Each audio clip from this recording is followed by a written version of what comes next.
Espace TV. Espace TV, le journal de 13h.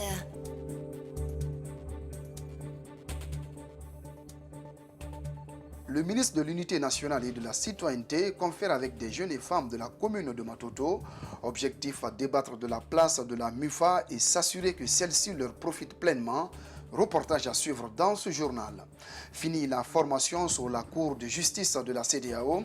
Des magistrats guinéens et étrangers ont planché sur les compétences de la Cour, procédure d'exécution des décisions et leurs sanctions en cas de non-exécution. Enfin, en Équateur, la situation reste tendue. De nouveaux affrontements ont éclaté entre la police et les manifestants qui protestent contre la hausse des prix du carburant suite à la baisse de subventions.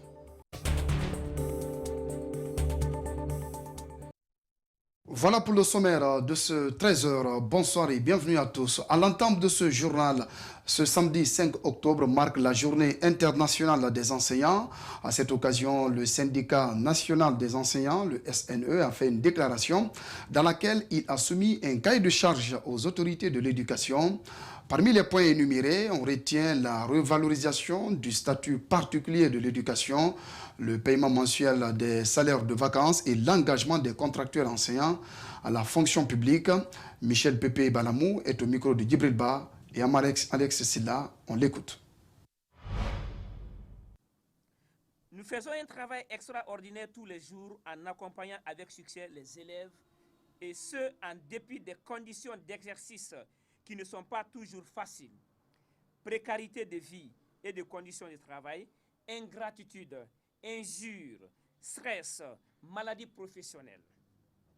Il est plus que temps que le gouvernement nous valorise pleinement en tenant compte de notre avis, mais aussi en nous accordant rapidement de meilleures conditions de vie et de travail, pour faire en sorte que la flamme enseignante reste allumée.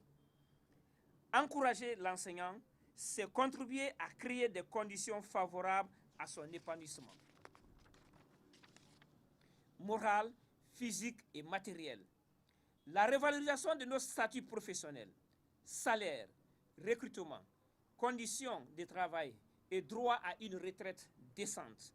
La reconnaissance de nos qualifications et nos compétences disciplinaires et notre rôle essentiel dans le progrès de l'éducation et l'importance de notre contribution au développement de la personnalité humaine et de la société moderne. Valeureux enseignants de Guinée, unis et solidaires, nous serons forts. Nous devons être valorisés et respectés. Et c'est pourquoi le syndicat national de l'éducation, SNE, appelle à une unité d'action syndicale pour pouvoir valablement défendre les intérêts matériels et moraux des enseignants, mais dans le respect du principe sacro-saint du tripartisme, gouvernement, patronat, syndicat. Le Sénégal a 48 syndicats de l'éducation, mais cela ne les empêche pas d'unir leurs forces quand il s'agit de défendre les intérêts collectifs des enseignants. Michel Pépé Balamou, secrétaire général du SNE, il s'exprime donc par rapport à la célébration de la journée internationale des enseignants. Bonne fête donc aux enseignants. On en vient à cet élément annoncé au sommaire. Le ministre de l'Unité nationale vient de tenir une rencontre à la mairie de Matoto. Objectif, s'assurer que la MIFA profite aussi aux populations de cette commune. Les femmes les plus concernées ont répondu à l'appel. Des échanges ont eu lieu pour permettre aux femmes et aux jeunes de recourir aux prêts liés au MUFA tout en évitant des ennuis liés dans le remboursement de ces prêts. Plus de détails dans ce reportage de Mamadou Saliouba, Mohamed Aloussen Kamara, rendu par Philomène Bangoura. Initiée par le président de la République pour l'autonomisation des femmes, la MUFA, Mutuelle financière des femmes africaines de Guinée, est devenue un outil permettant aux femmes de se prendre en charge. Seulement, elle ne profite pas à tout le monde.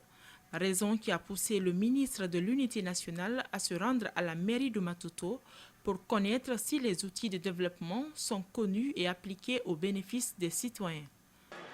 L'unique MUFA qui existe ici est à Bonfi.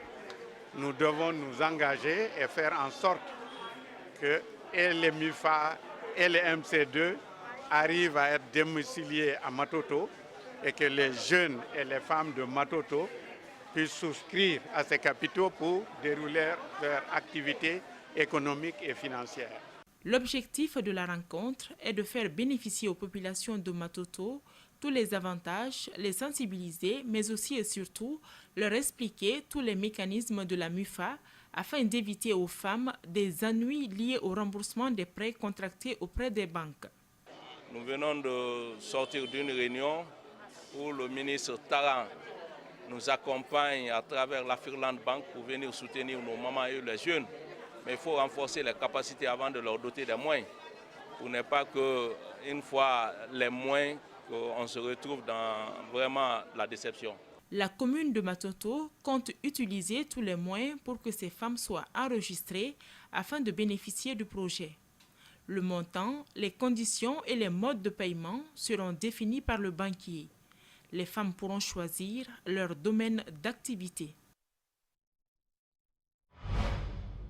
Processus électoral, la formation des agents membres des commissions administratives d'établissement et de révision des listes électorales a eu lieu à Zérekoré. Plus de 700 personnes ont pris part à cette formation pour mener à bien les opérations d'inscription des électeurs sur les différentes fiches en vue des prochaines législatives. Nous reviendrons sur cet élément d'Idrissa Bari dans nos prochaines éditions d'information. On poursuit ce journal fin ce vendredi de la formation sur la Cour de justice de la CEDEAO. L'événement a réuni plusieurs magistrats guinéens et étrangers. Ces acteurs judiciaires ont planché sur les thèmes compétences de la Cour, jurisprudence, procédure d'exécution des décisions de la Cour de la CEDEAO et les sanctions en cas de non-exécution. Compte rendu de cette fin de formation, Alseni Bari, Yacoba Traoré. Durant ces 2 jours de formation, les magistrats, notamment juges, avocats, universitaires guinéens, ont bénéficié de larges informations sur le fonctionnement de la Cour de justice de la CEDEAO, notamment la saisine, le traitement des procédures et les sanctions en cas de non-exécution des décisions de justice. L'intérêt est donc capital pour les citoyens et pour ces hommes de loi. Le changement par rapport après cet atelier, c'est de savoir qu'un État, quelle que soit sa puissance, quand tu es dans le cadre de la CEDEAO, tu peux être traîné devant cette cour et que tu peux aussi subir des condamnations. Par rapport à la compréhension des arcanes de la cour, il y a des sanctions judiciaires et il y a des sanctions politiques au niveau de la cour de la justice de CEDEAO. De toutes les façons, il y a aussi des sanctions lorsque un État manque d'honorer ses engagements par rapport à une décision de justice de la Cour de la justice de CEDEAO. C'est ça qui est important. Il n'y a pas donc d'État qui peut se soustraire lorsque cet État est condamné par la Cour de justice de la CEDEAO. Ce sont donc les États qui sont poursuivables devant la Cour de justice de la CEDEAO par les personnes physiques. Ces avocats ressortent donc mieux outillés. Une satisfaction pour les membres de la Cour. Outro ganho que podemos registrar. Nous espérons que les magistrats guinéens pourront mieux cerner le rôle de la Cour de justice de la CEDEAO, également un réveil de conscience de ces hommes pour une meilleure application de la législation communautaire. La Cour de justice de la CEDEAO est composée de 5 juges indépendants nommés parmi les ressortissants des États membres pour un mandat de 4 ans non renouvelable sur recommandation du Conseil judiciaire de la communauté.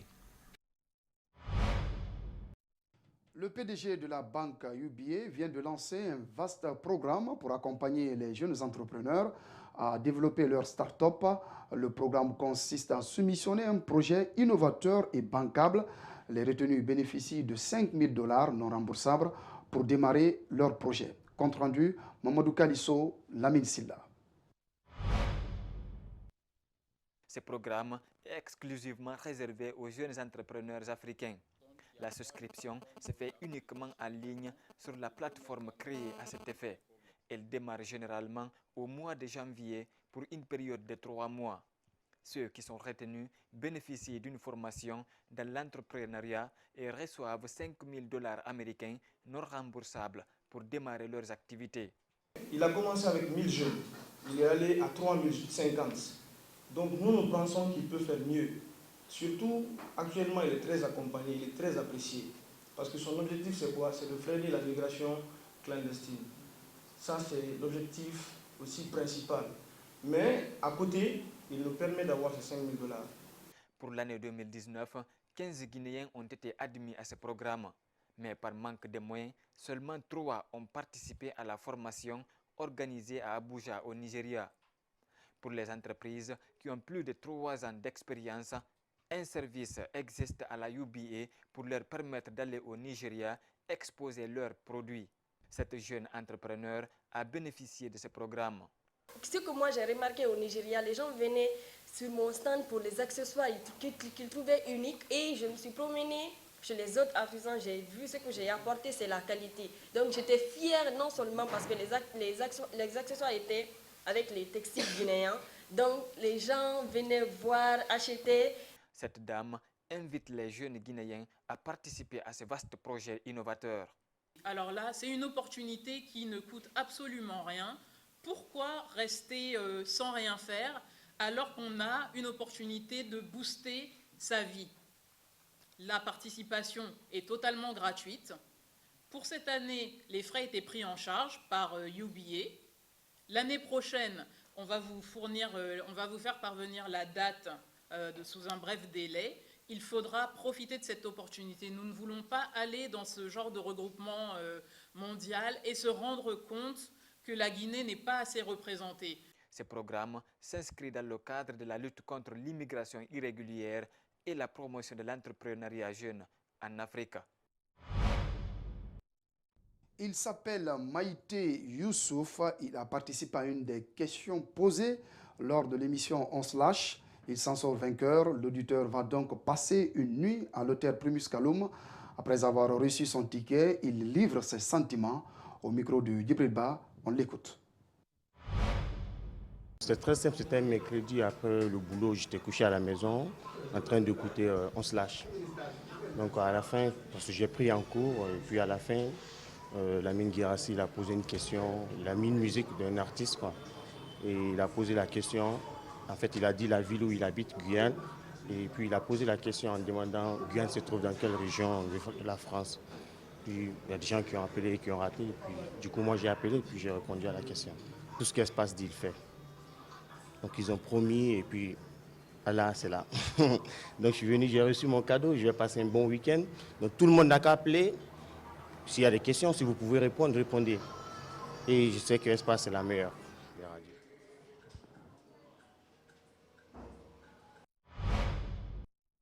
À présent, l'actualité à l'étranger dans ce 13h en Équateur, la situation reste tendue. De nouveaux affrontements ont éclaté entre la police et les manifestants qui protestent contre la hausse des prix du carburant suite à la baisse de subventions. Reportage Djibril Ba. Depuis l'entrée en vigueur des nouveaux tarifs du carburant ce jeudi, le gouvernement est la cible de la colère de la rue. Le secteur des transports s'est mis en grève dans plusieurs régions du pays et le mouvement va se poursuivre. En réaction à l'instauration de l'état d'urgence, les protestataires ont lancé des pierres et des cocktails Molotov sur la police qui a répliqué en faisant usage de gaz lacrymogène. Le ministre de la Défense dénombrait 277 interpellations et 21 personnes blessées dans la nuit de jeudi à vendredi. Le démantèlement des subventions pour le diesel et l'essence dans le cadre d'un accord conclu en mars avec le Fonds monétaire international a conduit à une augmentation des droits de douane pouvant atteindre 123%. Cet accord prévoit un soutien financier de 4,2 milliards de dollars en échange d'un programme de réforme économique sur 3 ans. En Italie, le pape François convie des représentants des peuples indigènes d'Amazonie à symboliquement planter un arbre dans les jardins du Vatican au cours d'une célébration de prières mêlée de rites et symboles religieux de la région amazonienne. Suivez ce élément de reportage également rendu par Djibril Ba. Le pape François a convié vendredi des représentants des peuples indigènes d'Amazonie à symboliquement planter un arbre dans les jardins du Vatican au cours d'une célébration des pierres mêlées de rites et symboles religieux de la région amazonienne. À 2 jours de l'ouverture d'un synode consacré à l'Amazonie, le pape a participé à une longue cérémonie autour de la plantation d'un petit chêne vert provenant de la ville italienne d'Assise, jour de la fête de Saint François d'Assise, qui a fondé l'ordre des franciscains. Celui dont l'Argentin Jorge Bergoglio a adopté le nom au début de son pontificat est considéré comme le père de l'écologie moderne, avec son cantique des créatures, une célèbre prière qui loue toutes les créatures, dont le frère soleil, la sœur eau ou la mère terre.